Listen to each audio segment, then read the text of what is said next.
Hallelujah, isang magandang gabi sa lahat. Saglit lang po.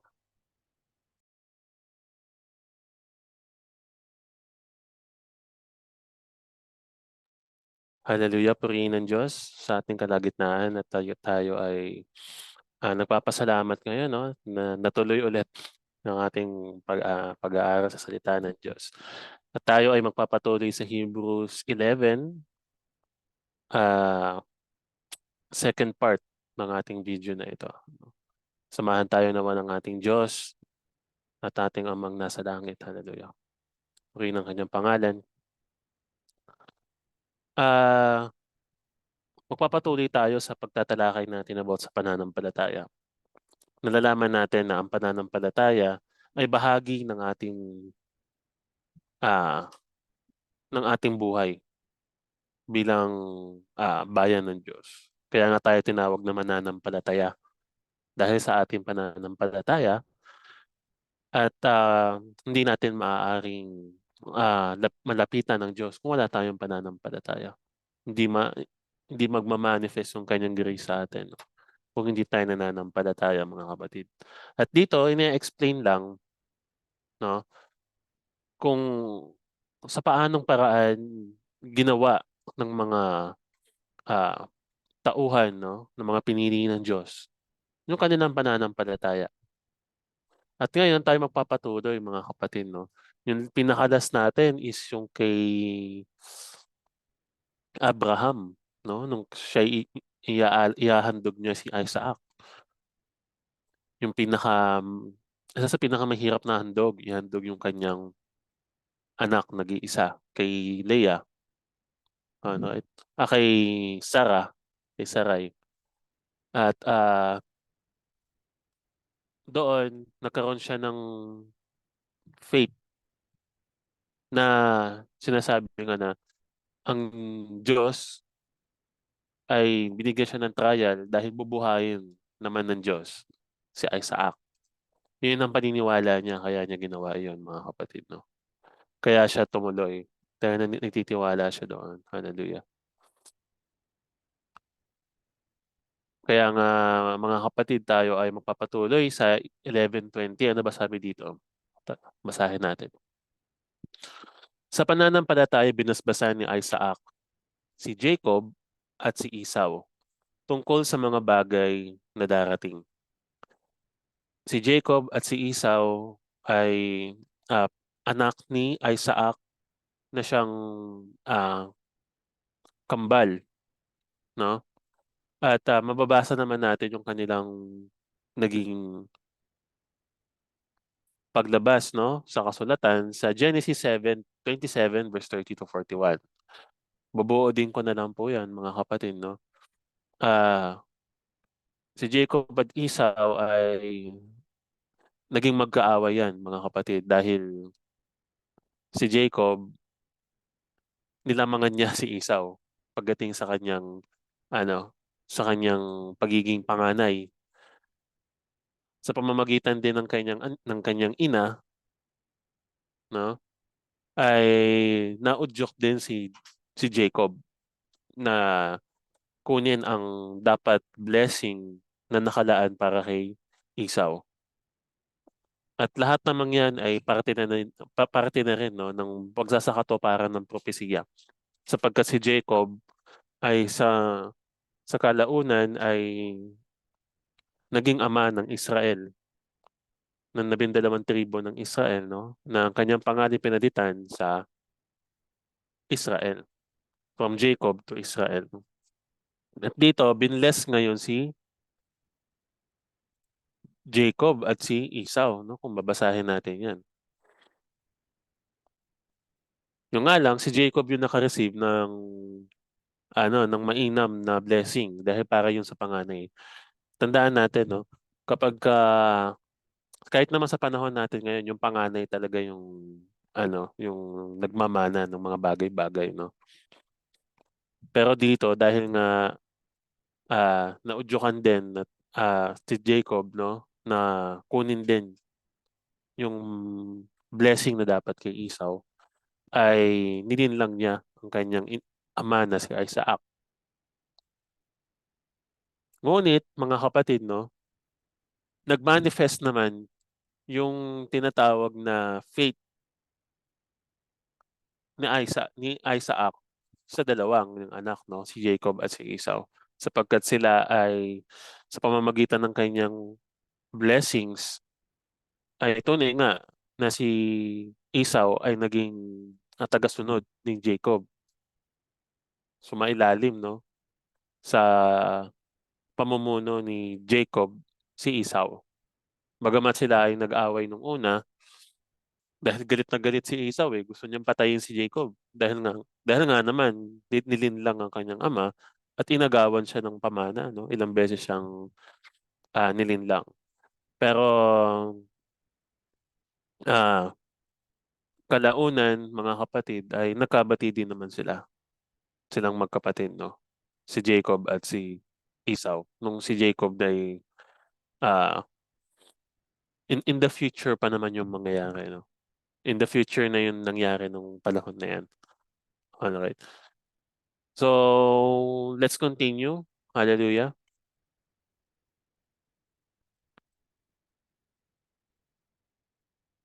Ayan, tungkol sa mga bagay na darating.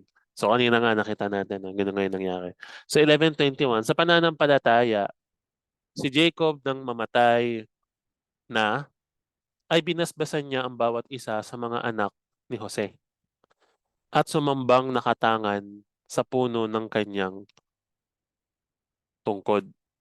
Mababasa naman natin yan dito sa Genesis 49. Ah, hindi, dito pala. Hindi ko siya na lagay. Pero isi-search ko na lang mga kapatid. Gusto ko din maibigay sa inyo. Dito sa Genesis 50 verse 25. Basahin natin. 22 to 25, no? Lagay ko lang dito sa notes ko. 22 to 25. Yan. Sabi dito mga kapatid, no? At si Jose ay tumahan sa Ehipto, siya at ang sambahayan ng kanyang ama, at si Jose ay nabuhay ng 110 taon, 110 years. At nakita ni Jose ang mga anak ni Ephraim hanggang sa ikatlong salin lahi. No? Sino po ba si Ephraim? Anak niya ni Joseph. Yung isa niya pang anak, si Manase, mga kapatid. No? Ibig sabihin, yung mga anak, yung salin lahi ni Joseph, ni Ephraim, naabutan pa ni Joseph. Ang mga anak man ni Mashir na anak ni Manases ay ipinanganak sa mga tuhod ni Jose. At sinabi ni Jose sa kanyang mga kapatid, ako'y namamatay, ngunit tunay na dadalawin kayo ng Diyos. At dadalihin kayo mula sa lupain ito hanggang sa lupain na kanyang isinumpa kay Abraham, kay Isaac, at kay Jacob. At ipinasumpa ni Jose sa mga anak ni Israel na sinasabi, tunay na dadalawin kayo ng Diyos at inyong iaahon ang aking mga buto mula rito. No? Sa gayoy namatay si Jose na may 110 taon at kanilang inimbalsama siya at siya'y inilagay sa isang kabaong sa Ehipto. So bakit natin to binabasa mga kapatid, no? Binabasa natin ito dahil total hindi naman tayo kaagad makakabalik sa Genesis, no? Para isa-isahin lahat ng ng mga nangyari doon, no? Pero sa atin ay kung may pagkakataon tayo, total, nadaanan na naman natin, di basahin na natin. No? Para makita na, magkaroon man lang tayo ng idea para next time na balikan natin, no, in the future, yung Genesis, ay alam na natin yung mga nangyayari ito. So dito, by faith, no, ay si Joseph, pinaalis, no, ang kanyang mga, sabi dito, kung babalikan natin yung yan, no, binasbasan niya ang bawat, ito siya yung mamamatay na, no, ang bawat isa sa mga anak ni Jose. Binasbasan niya at sumambang nakatangan. Ay, hindi ko pala nabasa to. No, sa 22 pala yung ibig kong sabihin, mga kapatid, no. Sa 11:22 kasi, ang sabi dito, sa pananampalataya nang malapit nang mamatay si Jose, ay binanggit niya ang pag-alis sa Ehipto ng mga anak ni Israel at nag-utos tungkol sa kanyang mga buto. Yung binasa kong verse kanina, no, sa Genesis 50, verse 22, verse 22 to 25. Hallelujah, no? Kaya pala sumobra ako, no? Yung pala yon, mga kapatid, no? Sabi sabihin, nung mamamatay na si Jose, ay by faith, no, binigyan niya ng ah, nagbanggit siya ng pag-alis ng mga anak ni Israel sa Egypto, which is eventually nangyari sa panahon naman ni Moises. Sa panahon ni Moises, nasa katuparan, no, ah, ang kanyang binanggit. Kaya by faith, mga kapatid, no, naniniwala si Jose na paaalisin ng Diyos sa Ehipto ang mga anak ni Israel na hindi sila mananatiling alipin doon, no. Balikan natin tong 21. Sabi dito, sa pananampalataya, si Jacob nang mamatay na ay binasbasan niya ang bawat isa sa mga anak ni Jose at sumambang nakatangan sa puno ng kanyang tungkod. Hallelujah. Mababasa naman natin yan, mga kapatid, no? Dito sa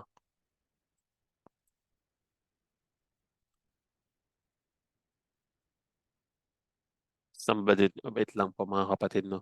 Parang iba yung verse na aking nalagay. Ayan, dito sa Genesis 48, verse 16, no? Puntahan natin nga. Tingnan natin.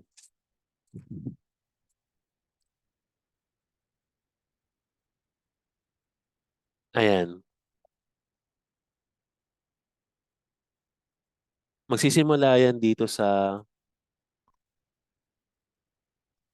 ayan. Actually, itong buo to eh. Sabi dito, mga kapatid, kung makikita natin. Jacob blesses Ephraim and Manasseh. Kung ibubuo din ko lang to, mga kapatid, no, ay nung ibe-bless na ni Jacob si Manasseh at si Ephraim kasi yung firstborn ni Joseph. Ibig sabihin, siya yung panganay, mga kapatid, no. Basahin niyo na lang po ito ng ano kung mamarapatin, no. Pero bibigyan ko na lang po kayo ng ano ng summarization. Si Joseph po, may anak si Manasseh at si Ephraim. Si Ephraim yung bunso, si Manasseh yung panganay. So ang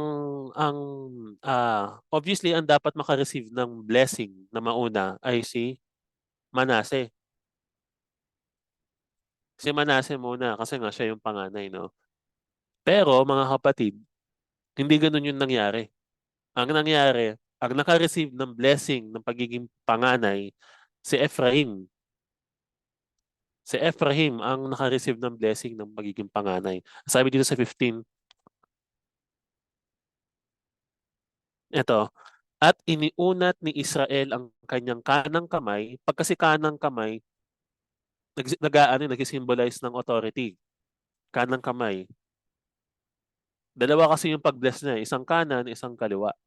So sa kanan, supposedly, ang mababasbasan dapat doon, yung panganay. Pero dito, ang ipinatong na sa ulo ni Jacob Israel, kasi lately, alam naman natin binago yung pangalan ni Jacob, ginawang Israel. Alright? Ipinatong sa ulo ni Ephraim, yung kanang kamay ni Israel, na siyang bunso. At ang kanyang kaliwang kamay ay nasa ulo ni Manases, na pinatnubayan sadya ang kanyang mga kamay sapagkat si Manases ay ang panganay. So, ibig sabihin, no, hindi niya yun inisip lang, may pagnumbay sa kanya, may paggabay sa pamamagitan ng Espiritu ng Diyos na sinadyang i-bless talaga si Ephraim kahit na siya ay bunso. Siya ay ibinless na sa pagiging panganay, no? Imbis na si Manase.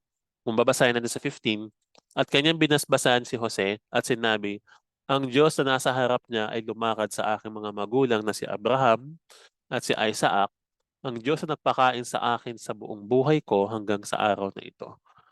Ang anghel na tumubos sa akin sa buong kasamaan ay siyang nawang magpala sa mga batang ito at tawagin sila nawa sa aking pangalan at sa pangalan ng aking mga magulang na si Abraham at si Isaac at magsidami nawa silang totoo sa ibabaw ng lupa.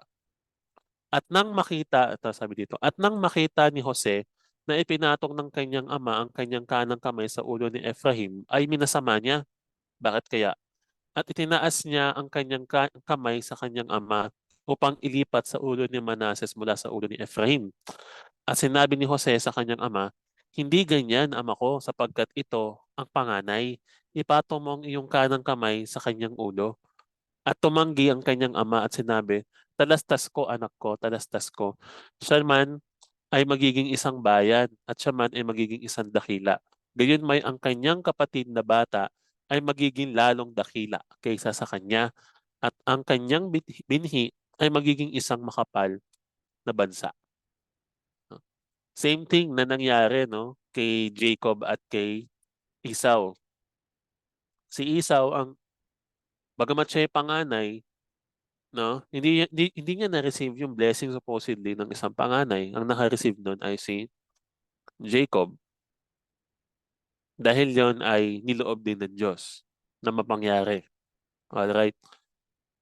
Hindi rin kasi naging maingat si Esau, no, ah sa kanyang stand as panganay, hindi niya inalagaan, no. Pero mga kapatid, same thing na nangyari sa kanila, ganun din yung nangyari sa anak ni Joseph, no.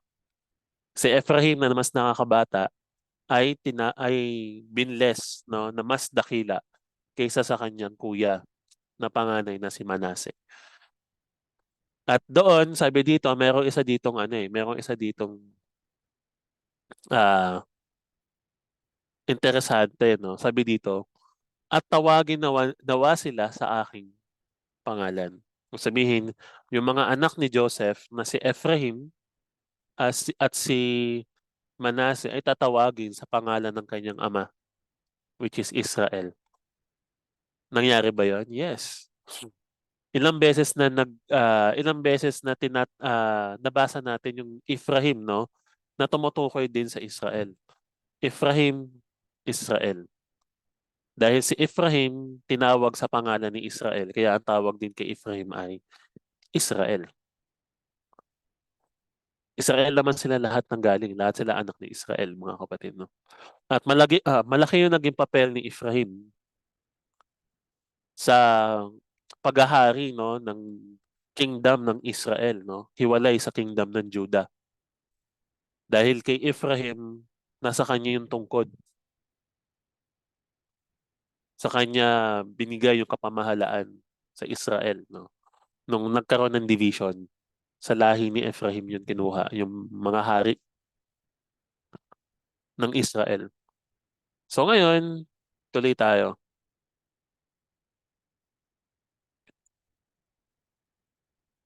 Tuloy tayo dito sa Hebrews. Ayan, balik tayo dun sa Hebrews kanina na binasa natin, no?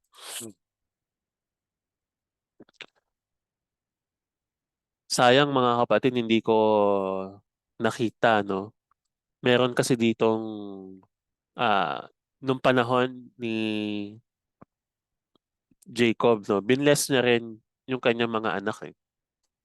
Actually, by faith, no? Binless niya rin yung kanyang mga anak. Mababasa natin yun dito sa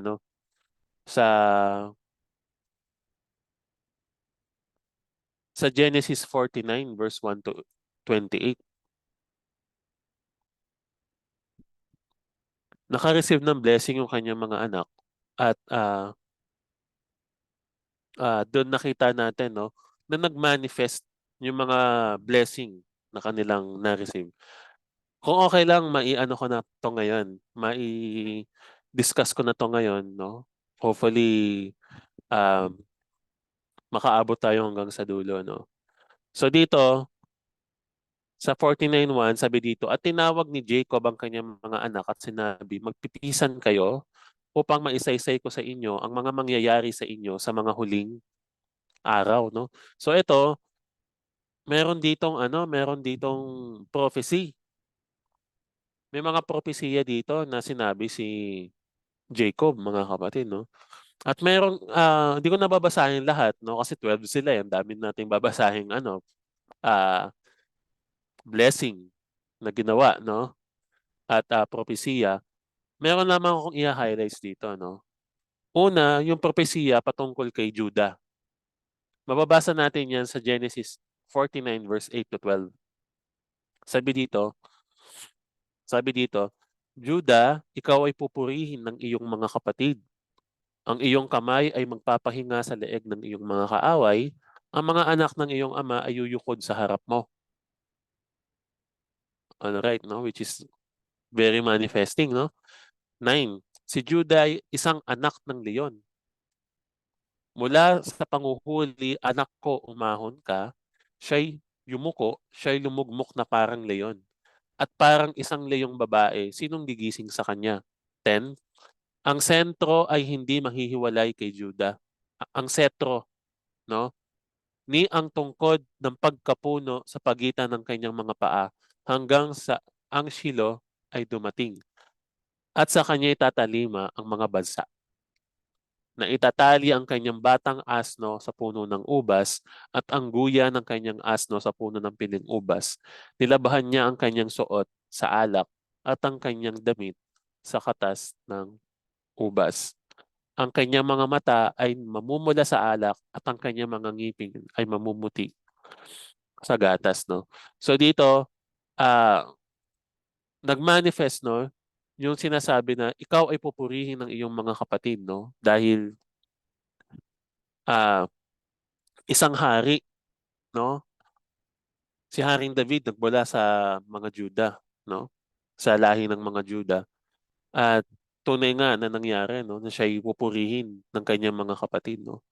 At kung kung itutuloy natin, no? At ang tipan ng Diyos kay David, hindi maaalis kay David, no? Ang kanyang trono. Ibig sabihin, forever na mananatili ang trono niya sa pamamagitan ng kanyang mga anak. Kaya nga ang sabi dito sa 49:10, ang setro ay hindi mahihiwalay sa Juda, ni ang tungkod ng pagkapuno sa pagitan ng kanyang mga paa. Yung pagiging pinuno, hindi daw mawawala sa Juda hanggang sa end of days. Alright? At very evident dahil yung ating Mesiyas ay nanggaling sa lahi ng mga Juda. At siya ay tinawag na, anong tawag sa kanya, sa ating Mesiyas? Ang tawag sa kanya ay Lion of Lion of Judah. Judah.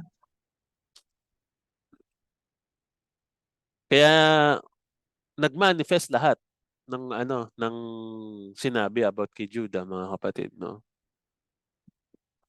Kaya dapat talaga nating malaman itong mga bagay na ito regarding sa mga propesiya, no? Kasi nga ito yung tumutukoy sa lahat ng mangyayari sa bagong tipan. Alright? At ang hari natin, no, na si Yahusha ay nag-manifest sa kanya ito dahil siya ay nanggaling sa lahi ng mga Juda. Alright. So meron pa akong isang interesanteng parte, no? Yung blessing naman kay Benjamin. Mababasa naman natin yung blessing kay Benjamin dito sa 32, 27, no? Puntahan na natin yung 27. Sabi dito, ito interesante ito, no? Pakinggan natin, no? Sabi dito, si Benjamin ay isang lobo ng mga agaw. Kinaumaghay kanyang kakanin ang huli at sa kinahapunan ay kanyang babahagihin ang samsam. So dito, ang prophecy naman kay Benjamin ay isa siyang lobo. Ano ba yung lobo sa English, no? Yan, Wolf. sabi dito, Benjamin shall raven as a wolf. Kumbaga, kung sa ibang salin, no? Ravenous wolf. Familiar ba kayo sa wolf sa Bagong Tipan? Sa Bagong Tipan, mga kapatid, no? Tandaan natin, no? Ang lahi daw ni Benjamin ay tatawaging wolf, ravenous wolf, na sa umaga ay manghuhuli, no? At sa gabi ay magbabahabahagi ng samsam. So sa Matthew 7:15 to 20, sabi dito mga kapatid.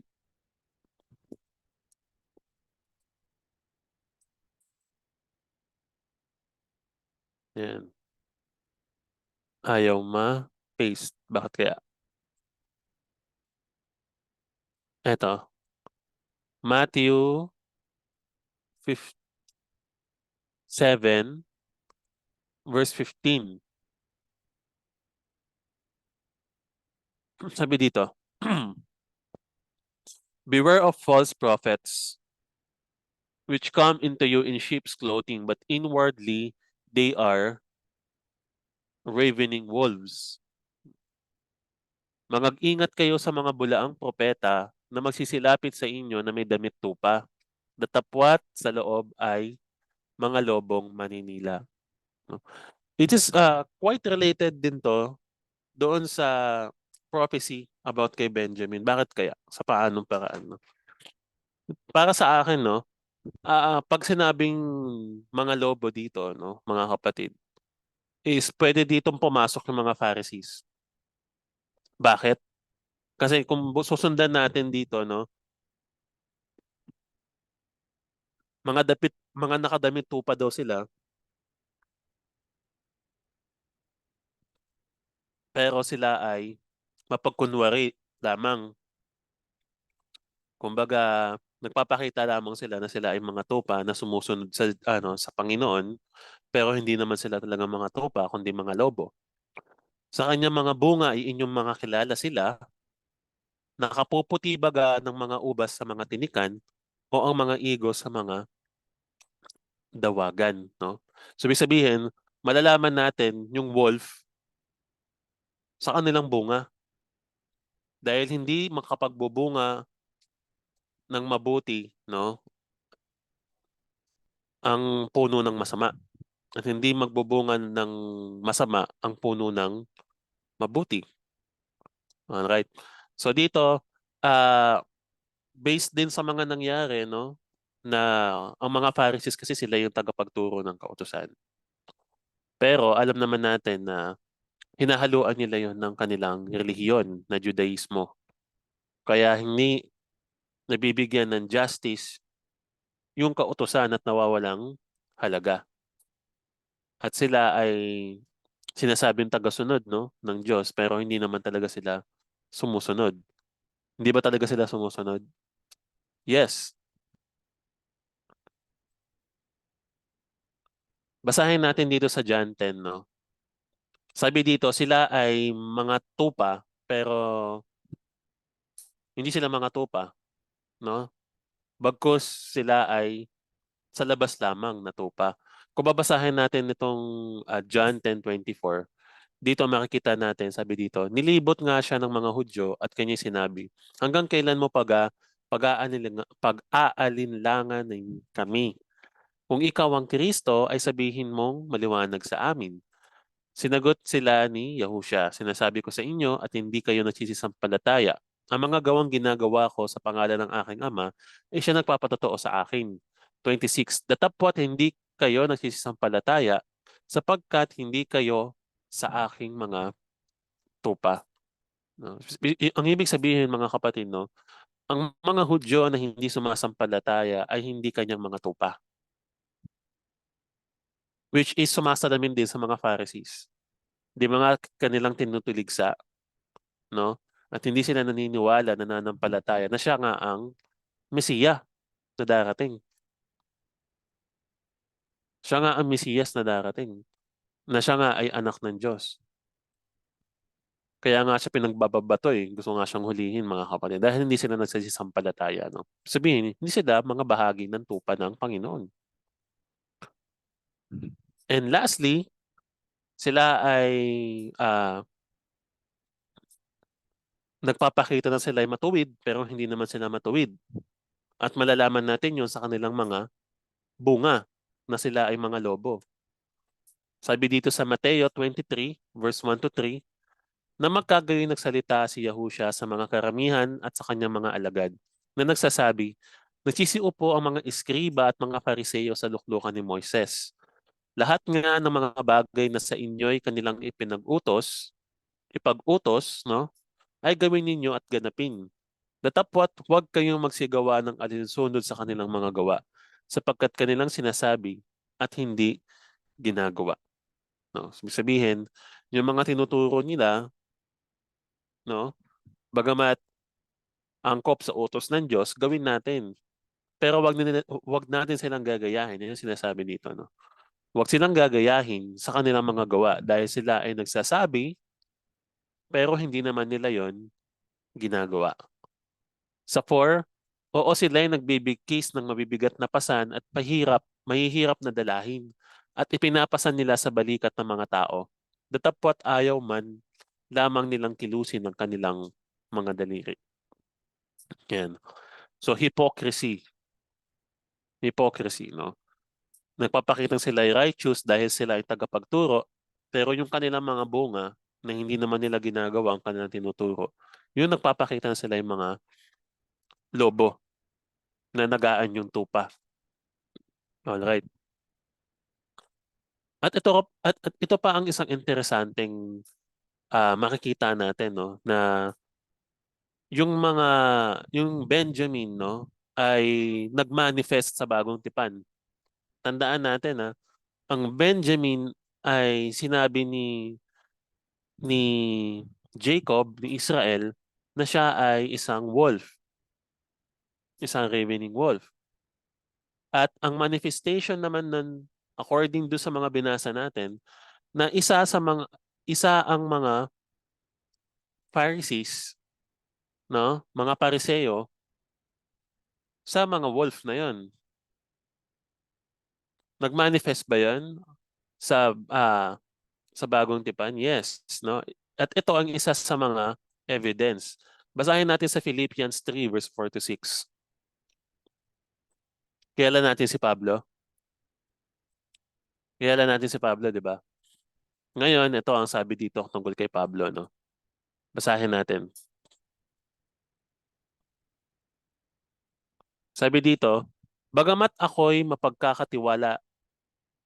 makapagkakatiwala sa laman, na kung ang iba ay nag-aakala na may pagkakatiwala sa laman, ay lalo na ako. No? Kaya sabi niya, 3:5, na tinuli ng ikawalong araw mula sa lahi ng Israel, mula sa angkan ng Benjamin, Hebreo ng mga Hebreo, tungkol sa kautusan ay Fariseo. No? So nagmanifest. Bakit? Si Paul, nung siya ay hindi pa nakakakilala sa ating Panginoon, no, ay isa siyang Fariseo, mga kapatid. Pharisee siya. Isa siyang Pharisee. Kumbaga, masugid, no? Pagdating sa kautusan ng mga Pariseo. Alright?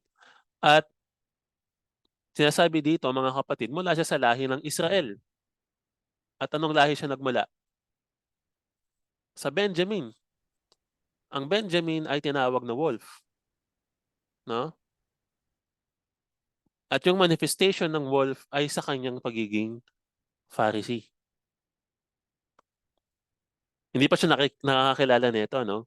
So paano nag-manifest yung kanyang pagiging wolf, no? Doon sa blessing ni Jacob sa kanya. Basahin lang natin ulit yung blessing, no? Basahin ko lang saglit yung blessing ulit. Ang blessing kay Benjamin ganito. Yan, si Benjamin isang lobo na mga aagaw, no? Sa kinaumagahay kanyang kakainin ang huli. So meron siyang hinuhuli sa umaga at sa gabi, kinahaponan ay kanyang babahagiin ang mga samsam. Ginawa niya ba 'yon? Ginawa ba ni Pablo 'yon? Yes, no? Kung babasahin natin sa 3:6, ano sabi dito? Tungkol sa pagsisikap ay mga uusig sa iglesia. Inusig niya ang iglesia. Hinuli niya yung mga yung mga sumusunod kay Kristo, mga kapatid, no? Nung panahon na hindi pa siya nakakakilala. Saul, Saul, tinawag nga siya eh. Saul, Saul, no? Tungkol sa kabanalan na nasa kautusan ay walang kapintasan, no? Dahil siya ay Pharisee, mga kapatid, no? Yung pag-iisip niya as Pariseo na ang mga mananampalataya, no, kay Kristo ay hindi nakasusunod sa kautusan, 'di ba? Ayaw nga ng mga Pariseyong ipangaral na si Kristo ay ang siyang ano, Mesiyas eh. Kung sa kabanalan lang according sa kautusan, isa siya dun, no? Isa siya dun, mga kapatid, no? Pero dito, nakita nyo, nakita nyo yung ano, yung propesiya nangyari kay Benjamin, no? Si ano pala, si Pablo pala ay isang ravening wolf noon, mga kapatid, no? At siya ay isang Pharisee. At ang Pharisee ay yung tupa na nagaan yung tupa pero mga wolf pala. Yun yung mga Pharisee, no? Pero hindi siya, syempre hindi naman siya nanatiling Pharisee, di ba? Nagbago siya, tinawag siya ng Diyos, no? At isa siya sa mga sumulat ng mga kasulatan. So, ibig sabihin, no, natapos yung ano, yung prophecy doon sa kanya, no? Pero nagmanifest pa din sa kanila, no? So, ganun kaganda ang salita ng Diyos, mga kapatid, no? Nagmamanifest yung mga prophecies. All right. So, sige po, magpatuloy tayo. Hallelujah. Hebrews 11, verse 23. Sabi dito, sa pananampalataya ng ipinanganak si Moises, ay itinagong 3 buwan ng kanyang mga magulang sapagkat kanilang nakitang maganda ang bata at hindi sila natatakot sa utos ng hari. Mababasa naman natin yan dito sa Genesis 50, verse 22 to 26.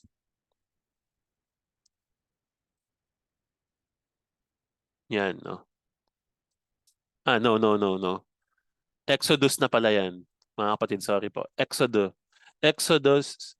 2, verse 1 to 4. Ito pala yan, mga kapatid, no? At isang lalaki sa lipi ni Levi ay yumaon at nag-asawa sa isa sa mga anak na lipi ni Levi. No? So, ibig sabihin, si Moises ay galing sa lipi ng Levi. So, si Moses ay isang Levita. At ang babae ay naglihi at nanganak ng isang lalaki. At nang kanyang makita na maganda, ay kanyang itinago ng 3 buwan. At nang hindi na niya maitagong malaon, ay kinuha niya ng isang takbang yantok at pinahiran niya ng beton at ng sahing. At kanyang isinilid ang bata roon. At inilagay sa katahi, katalahiban sa mga ilog, sa tabi ng ilog. Yan, no?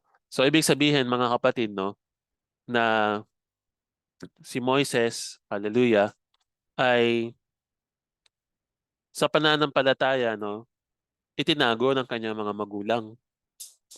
Ano ba kasi utos ng hari? Ano ba yung nangyari? Bakit nila kailangan itago si Moises, no? So same thing, no, sa ating Mesiyas. Ano ba nangyari kay Moises, no? Dahil nga syempre yung Ehipto ayaw nilang dumami yung lahi ng Israel. Pag yung mga babae kasi pwede nilang gawing alipin. Yung mga babae hindi naman mga kalaban yun eh. Pero yung mga lalaki, no? pwede silang bumuo ng grupo para mag-aklas, para para lumaban. Pwede silang lumaban, no? Kapag mas madaming maging anak na lalaki. Kaya yun yung pinaka resolusyon na ginawa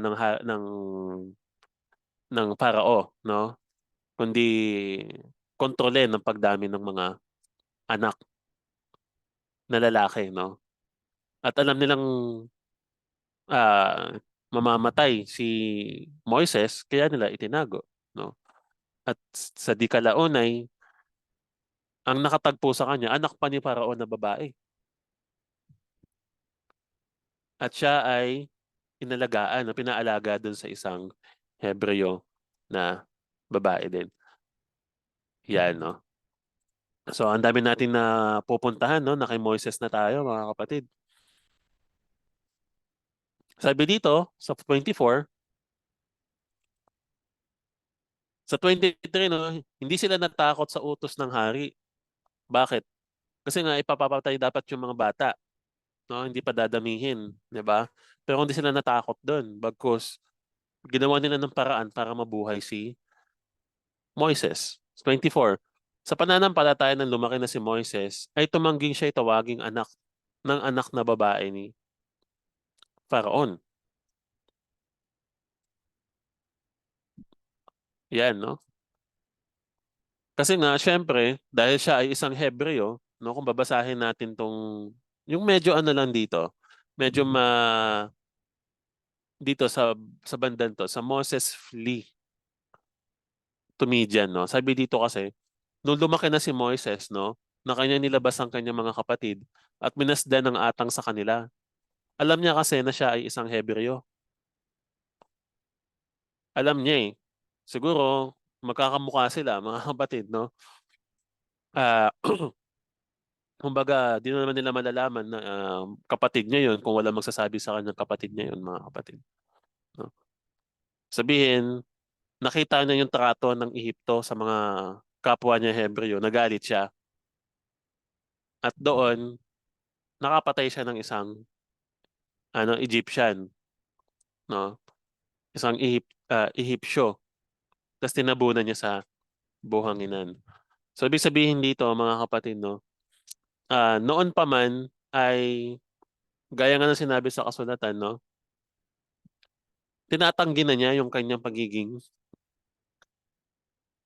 Egyptian kasi hindi niya maano eh.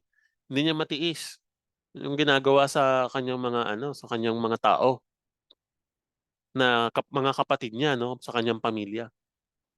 Sa 25, na pinili pa ang niyang talampalasin na kasama ng bayan ng Diyos kaysa magtamo ng nagsisikupas na kaligayahan sa pagkakasala, no. Maganda yung kalagayan na niya noon eh, ng panahon na yun. Inalagaan siya ng anak ng Parao, no, mga kapatid. So, ibig sabihin, hindi naman siya naghihirap. Gaya ni Abraham, no? Nasa magandang kalagayan na. Pero, nung tinawag ng Diyos, ano ang nangyari?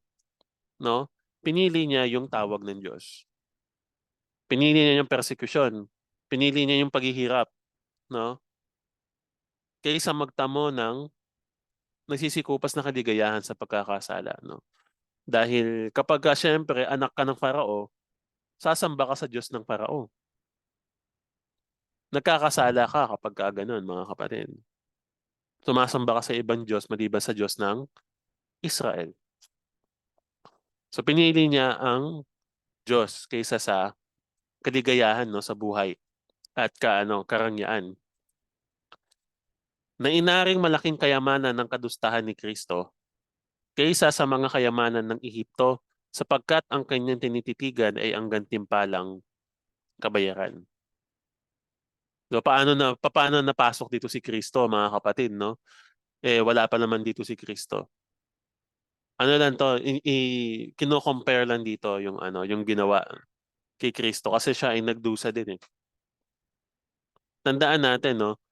Ah, may resemblance, merong pagkakahawig yung kwento ni Moises at kwento ni Kristo, ni Yahusha. Pareha silang tinago, Di ba? Pareha silang tagapamagitan, no? Pareha silang pinili ng Diyos. Pareha silang naghayag ng salita ng Diyos, no? So madaming mga bagay na sila ay nagkakapareho, no? Pero yung hindi sila pagkakapareho, mga kapatid, yung pagdurusang ginanap ni Kristo as anak ng Diyos. Pero yung pighati, no? Yung sakit, yung pighati, yung kalungkutan, persecution, yun yung pinili ni Moises kaysa sa karangyaan. Si Yahushua marangya buhay niya eh. Dati, nung nasa langit siya. No? Siya ay anak ng Diyos eh. No?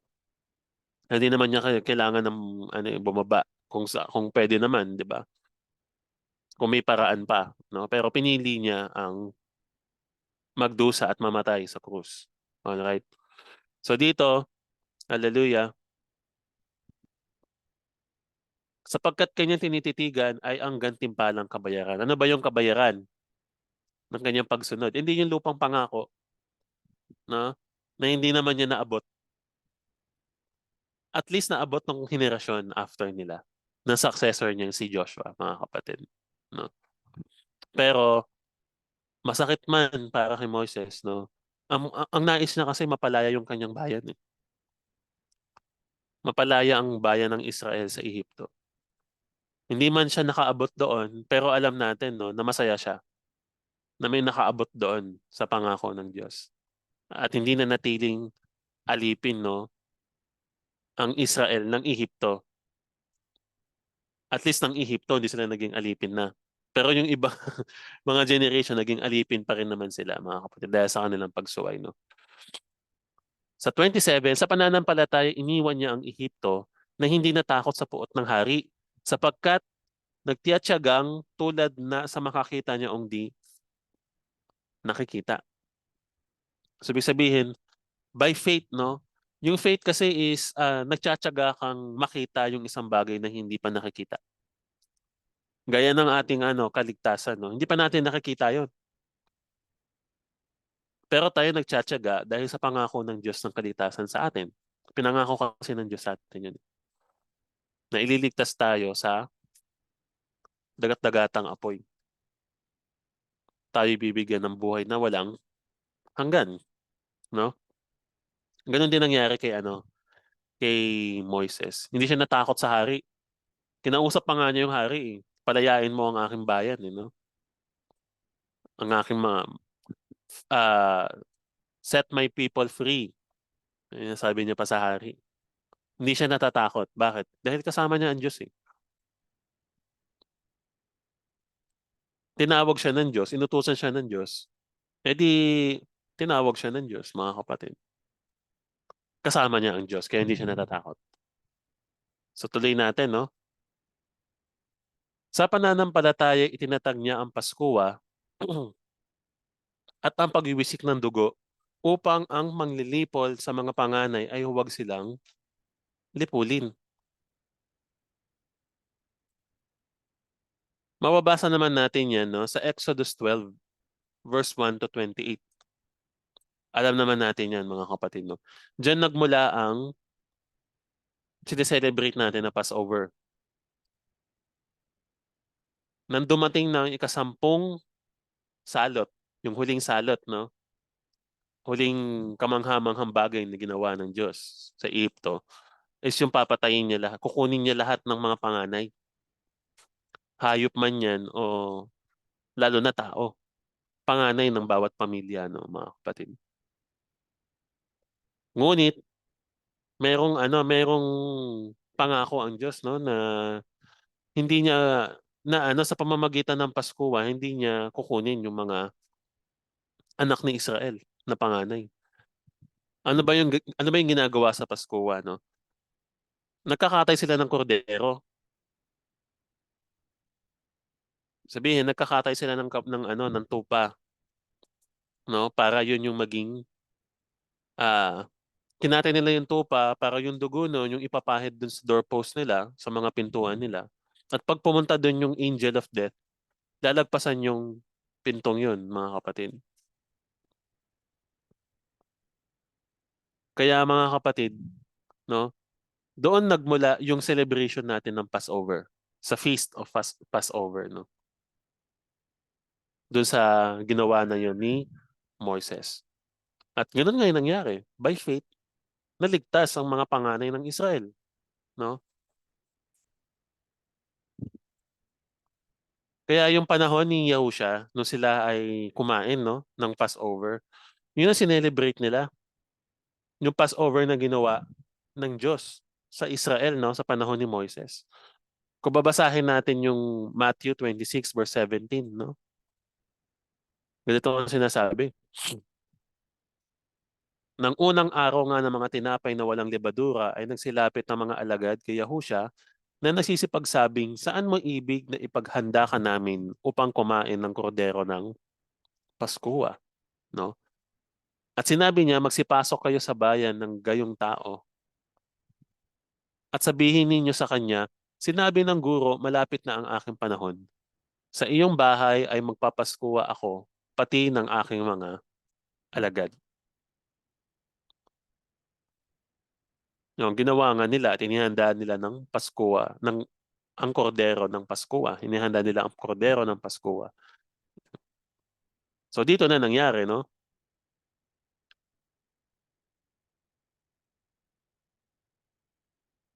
Yung Passover. Ito na yon, yung 26. Sabi dito, at samantalang sila ay nagsisikain na dumampot si Yahushua ng tinapay at pinagpalat, pinagputol-putol. Binigay sa mga alagad at sinabi, kunin ninyo, kanin ninyo, ito ang aking katawan. At dumampot ng isang saro at nagpasalamat binigay sa kanila at nagsasabi, magsiinom kayong lahat dyan sapagkat ito ang aking dugo ng tipan na nabubuhos dahil sa marami sa ikapapatawad ng mga kasalanan. So yan mga kapatid, no? Sabihin, yung ginagawa na communion natin noon is yun yung Passover. Na ang Passover is yun yung nagsisimbolo dun sa ginawa ng Diyos sa Ehipto. Kaya isang beses lang yun ginaganap mga kapatid, no? Actually, dalawa. Kung hindi mo naabot yung isa, meron pang isa in the middle of the year, no? Pero dito, sa una pa lang ng Passover, mga kapatid, ay ginaganap natin yan isang beses sa isang taon. Hindi yan monthly, hindi yan weekly. Gaya ni Kristo kung paano niya ginanap, ganun din natin gaganapin. So magpatuloy tayo mga kapatid, no?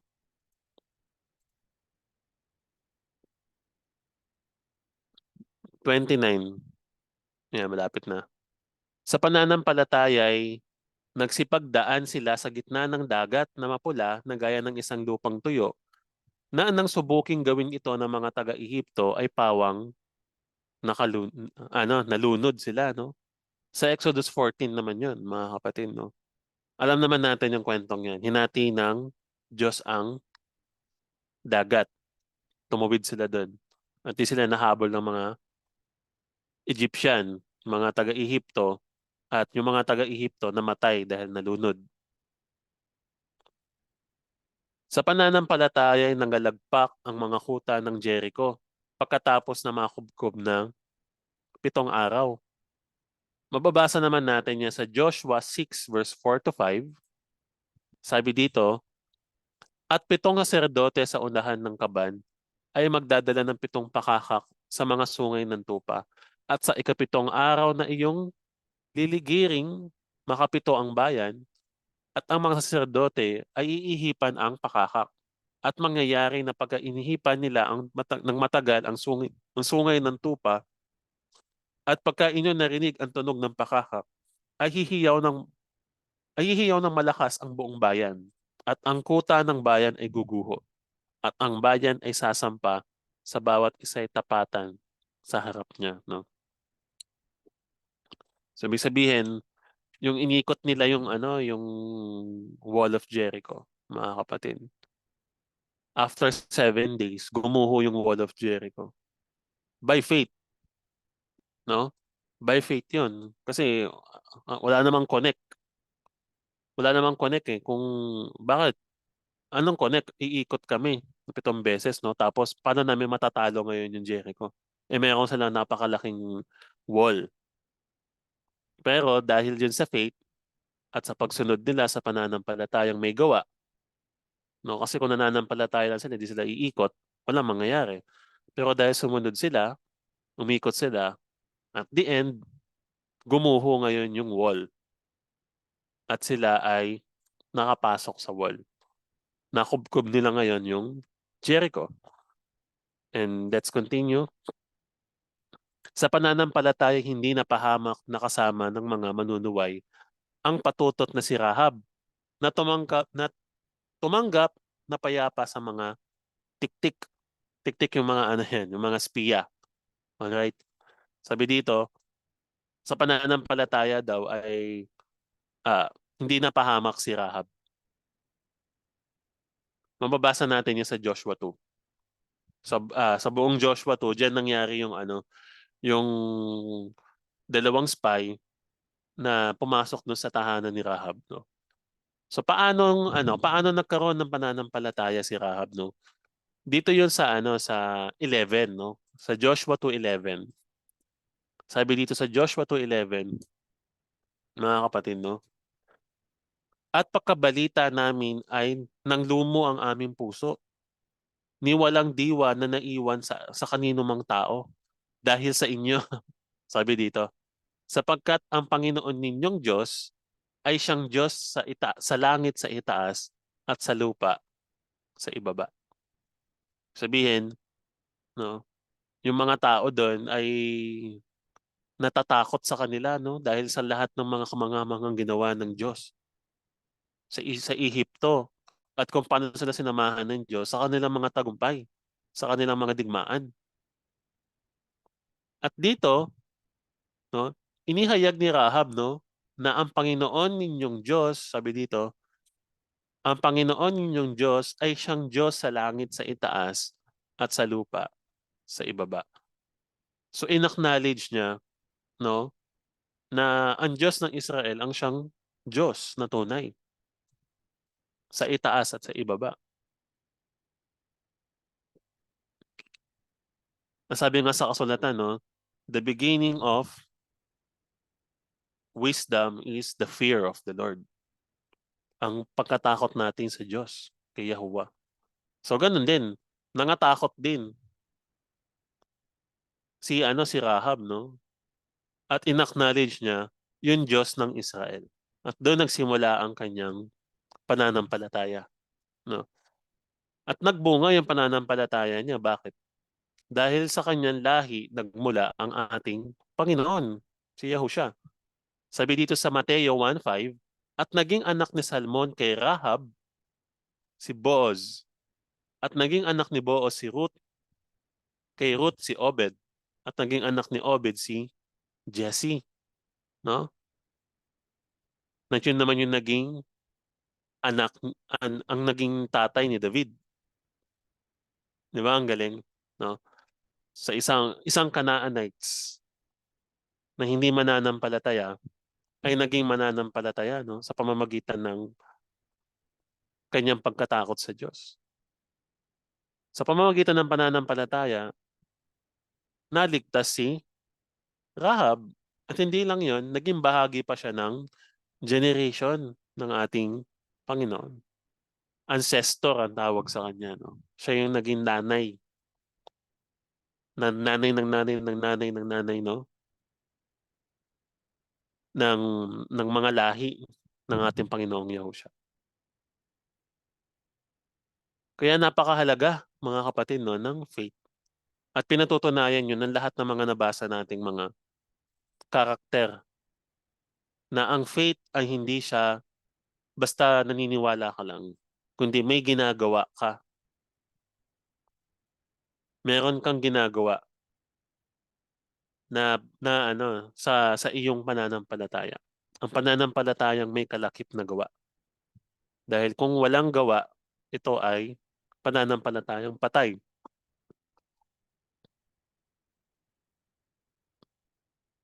Tuloy natin mga kapatid, no?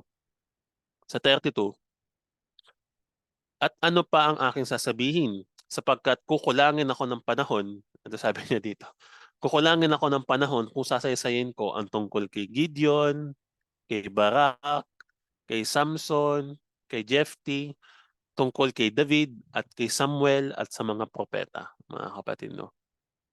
Ang dami pa palang dapat niyang gustong sabihin pero kukulangin siya ng panahon. Sabi dito, na ang mga ito ay sa pamamagitan ng pananampalataya ay nagsilupig ng mga kaharian, nagsigawa ng katuwiran, nangagtamo ng mga pangako, nangangagtipo ng mga bibig ng mga leyon, nagsipatay ng bisa ng apoy, nanga, nangakatanan sa talim at ng tabak, nagsilikas sa kahinaan, naging mga makapangyarihan sa pakikipagbaka at nangagpaurong ng mga hukbong taga-ibang lupa. No? Ayan, hallelujah, no? Ang dami pang mga bagay, no, na mga character sa kasulatan na hindi natin nabanggit, no, na talagang nagpapakita ng pananampalataya, no. At alam naman natin kung sino-sino tong mga to. Yung sa pamamagitan ng mga pananampalataya, nagsilupig ng mga kaharian, no. Yung sa pamamagitan ng pananampalataya ay binigyan ng kalakasan, no. Sino ba yung binigyan ng ano, nagsilikas sa kahinaan?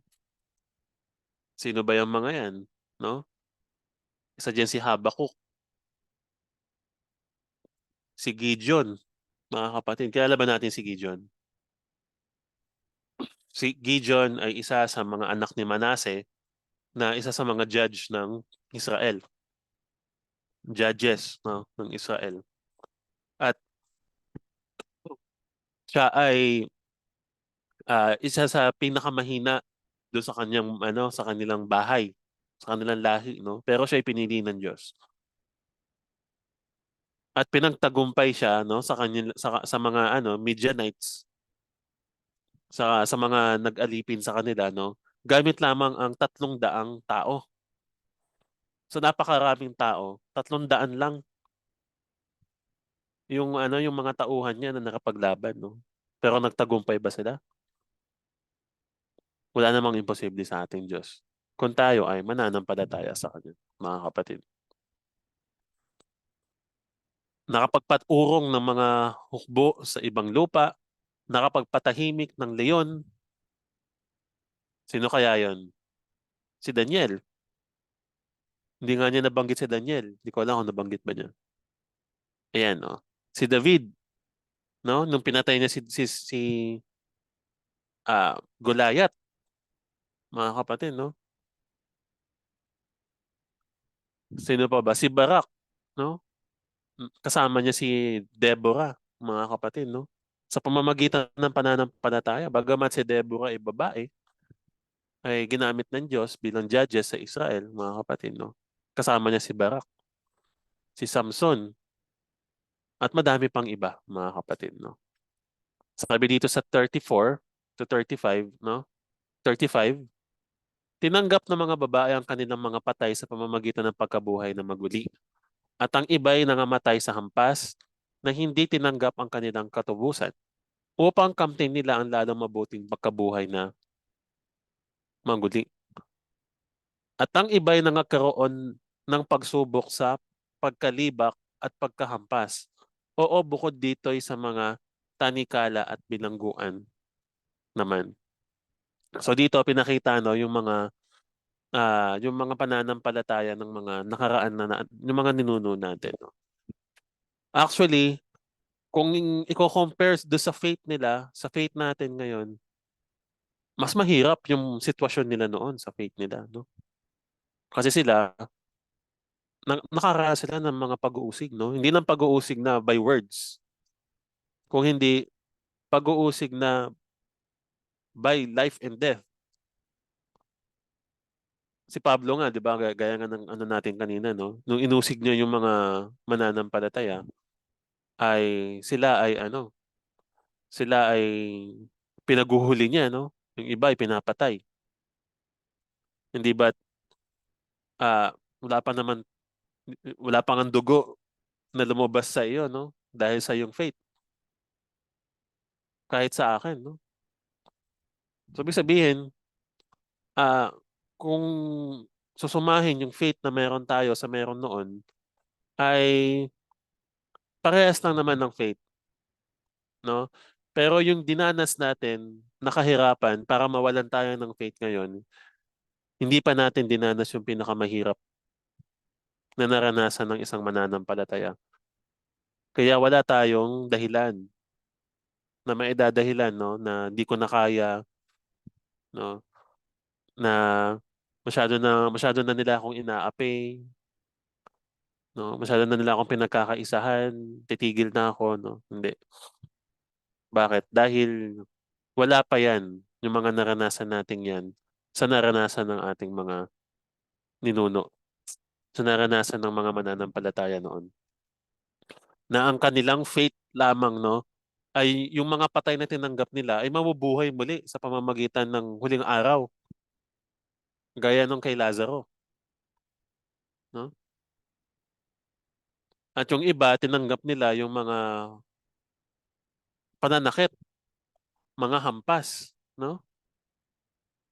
Dumanak ang dugo, mga kapatid, no? Dahil sa faith. Pero sa atin ngayon, no? Wala pang dugo na dumadanak.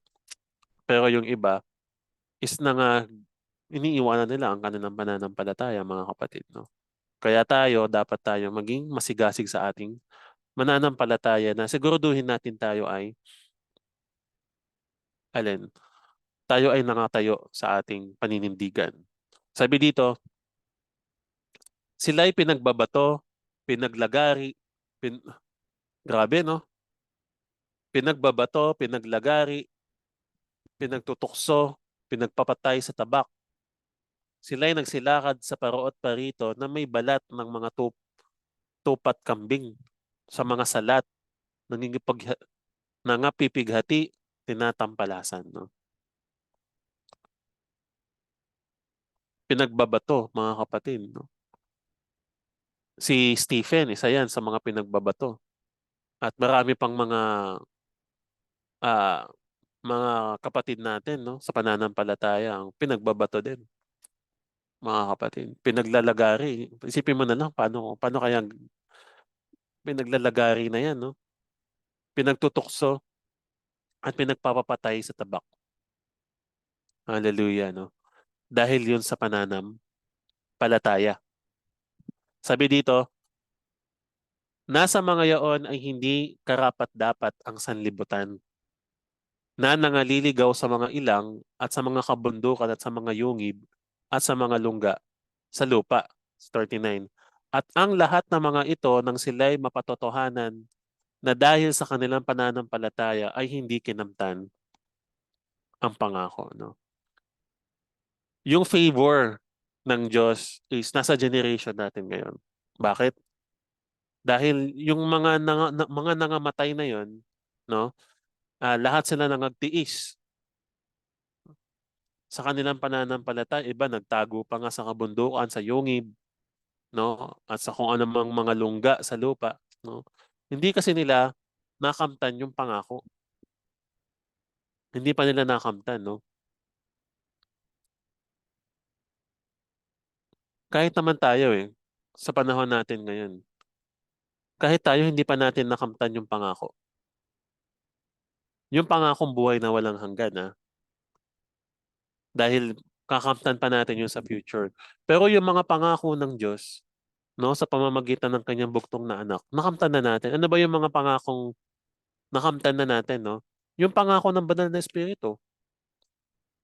'Di ba nangako ang Diyos na kanyang ibubuhos ang kanyang espiritu? O natanggap naman natin. So natanggap natin yung pangako ng Diyos na kanyang espiritu sa atin. Na yung ibang mananampalataya na hindi nila natanggap 'yon, no? Pero sila ay nananampalataya pa din. At lahat tayo ay tatanggap ng pangako ng buhay na walang hanggan, no? Tayo na yung mga kamag-anak natin mabubuhay na muli sa huling araw, mga kapatid, no? Sabi dito, na ipinaghanda ng Diyos ng lalong mabuting bagay tungkol sa atin upang sila'y huwag maging sakdal ng bukod sa atin, no? Sabihin, mga kapatid, no, na ang Diyos naghanda ng ating kalalagyan sa future. So sila wala pa doon. Tayo din wala pa doon, mga kapatid, no? Sila sabi dito upang sila iwang maging sakdal ng bukod sa atin. Ibig sabihin, para sabay-sabay tayong maging sakdal sa future. Sabay-sabay tayong makaranas, no, ng pangako ng Diyos na ipinaghanda sa atin, no? Ano may pinaghanda sa atin? Hindi yung bagong Jerusalem. Doon tayo yun yung pangako na lupa na ating tinitignan. Yung lupang pangako ng Diyos sa atin. Yung bagong Jerusalem. Nandun ang buhay na walang hanggan. Nandun kasi yung puno ng buhay na siyang kakainin natin, no? Upang magkaroon tayo ng buhay na walang hanggan, mga kapatid. Kaya tayo, sa pamamagitan ng pananampalataya, no? Ah, pag tinanong tayo, mga kapatid, no? May natanong kasi sa akin na how much is your faith? Ayun ang tanong sa akin, mga kapatid. Ikaw, pag naitanong sa iyo yun, how much is your faith? Ano kaya yung isasagot mo? No? Worth ba to ng life and death? O sa Legal. ginhawa lang? Pag sa paghihirap, hindi na, no? So tayo, mga kapatid, as mananampalataya, hindi ko sinasabi na hindi na tayo makakaranas ng pag-uusig at kahirapan. Kung makaranas man tayo ng life and death, no? I pray and we also ipag-pray din natin na bigyan tayo ng lakas ng loob ng Diyos na manindigan tayo sa ating pananampalataya. No? Na tayo ay manatili sa ating mga pananampalataya kung anong meron tayo ngayon. Na hindi na tayo mawala, no, sa ating magandang kalagayan. Maganda na kasi yung kalagayan natin, no, ano sa pangako ng Diyos na buhay na walang hanggan. Magpapatuloy na lang tayo, no, hanggang wakas. Yung wakas na yon, ang ibig sabihin no, na hanggang makita na natin ang anak ng Diyos, si Yahushua, ng harapan. Yun yung wakas ng lahat. Siya kasi yung simula at wakas ng pananampalataya natin. Si Yahushua. He is the author and finisher of our faith. At I hope na pag nakita na natin siya ng harapan, no, and we pray, no, nang pag nakita natin siya ng harapan, ay wala tayong regret sa lahat ng ating mga ginawa dito sa lupa. Tayo ay nagbata, nangagtiis, at hanggang sa huli, no, between life and death, tayo ay nanatili sa ating faith. I hope talaga, bigyan tayo ng lakas ng Diyos, no? Pero I believe na ang Diyos hindi tayo pababayaan, no, sa trials, lalo na sa huling panahon, sa tribulation. Hindi tayo pababayaan ng Diyos, hindi na tayo iiwanan, no? At kung loloobin ng Diyos na tayo ay kunin na kaagad, hindi na natin maranasan, no, yung mga ganung mga bagay, edi purihin ng Diyos. Pero kung maranasan man natin, we can do all things to Christ who strengthens us. We can do all things. Lahat ng bagay kaya nating gawin, mga kapatid. Kung tayo ay mananampalataya. Kaya yun lamang po, mga kapatid, ang ating ah, pag-aaral dito sa Hebrews 11, no? Medyo mahaba kasi madami mga dinaanan, eh, na mga kwento, no? Hindi naman natin na lahat, pero I mean, madami tayong nadaanan kasi. Pero purihin ng Diyos, sige po, tayo po ay manalangin. Hallelujah, aming Diyos na makapangyarihan sa lahat. Aming Ama, salamat po dahil binigyan mo kami ng mga example, hallelujah, sa lahat ng mga pinili mo, binigyan mo kami ng lesson sa lahat ng mga kasulatan na ibinigay mo sa amin. Binigyan mo kami ng pagkakataon na malaman ang kanilang mga kwento, hallelujah, ang kanilang mga karanasan sa pananampalataya upang magpalakas sa aming mga pananampalataya. Ama, tulungan mo kami na maging sakdal ang aming mga pananampalataya sa iyo, na sa kabila ng mga pagsubok, kapighatian, pag-uusig, o kahit anumang mga persekusyon na aming maranasan, ay kami mananatiling tapat sa iyo, sapagkat ikaw ay tapat sa buhay namin. Hallelujah. At sa oras na kami ay nasa kagipitan, Ama, hinihingi namin ng iyong pagsama sa amin. Tulungan mo kami na kami ay ah, manatili sa aming faith, na hindi kami maubusan ng langis. Hallelujah. At bigyan mo po kami ng kalakasan. Kung kami nasa gitna ng mga pagsubok, bigyan mo po kami ng ah, courage. Hallelujah. Hindi namin hinihingi na palampasin mo ang pagsubok sa amin. Ang hinihingi namin, Ama, nakasama ka namin sa mga pagsubok na iyon, na hindi mo kami iiwanan, na hindi mo kami pababayaan. Hallelujah. Salamat po, Ama. Ikaw ang maluwalhati sa buhay ng iyong mga anak. At sa lahat ng mga pananampalatayang nakita namin, hallelujah. Nawa maging isa kami sa mga mananampalataya na naging tapat sa iyo hanggang sa wakas ng kanilang buhay. Hallelujah. Salamat po, aming Diyos, at salamat sa mga wisdom na binibigay mo sa iyong mga anak. Patuloy mo kaming i-align according to your will. Ilayo mo kami sa anumang kapahamakan, lalo na ang mga kasama namin dito sa Zoom. Hallelujah.